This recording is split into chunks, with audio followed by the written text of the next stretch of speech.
The people yelling the loudest about how the Russians are our greatest enemy and Trump is their puppet happen to be the very same people who have been mismanaging our foreign policy for the past 2 decades. The people who invaded Iraq and wouldn't admit it was a mistake. The people who killed Muammar Gaddafi for no obvious reason and prolonged the horrible Syrian civil war and then threw open the borders of Europe. The ones still defending the pointless Afghan conflict and even now planning brand new disasters around the world in Lebanon, Iran, and yes, in Russia. These are the people who've made America weaker and poorer and sadder.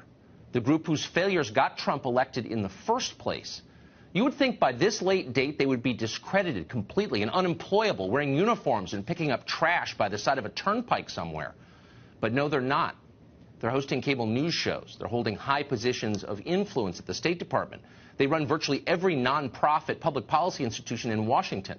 They are still, in some sense, in charge of our national conversation. And naturally, they hate the idea of rethinking or correcting any of the countless blunders they have made over the years.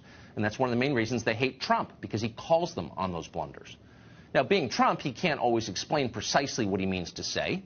Sometimes he gets the details wrong, or he gets sidetracked with some personal vendetta, as if anybody cares about that ridiculous Jim Acosta guy. Nobody does. But on the big questions, Trump is indisputably right. The Cold War is over. The world has changed. It is time to rethink America's alliances and to act in our own interest for once.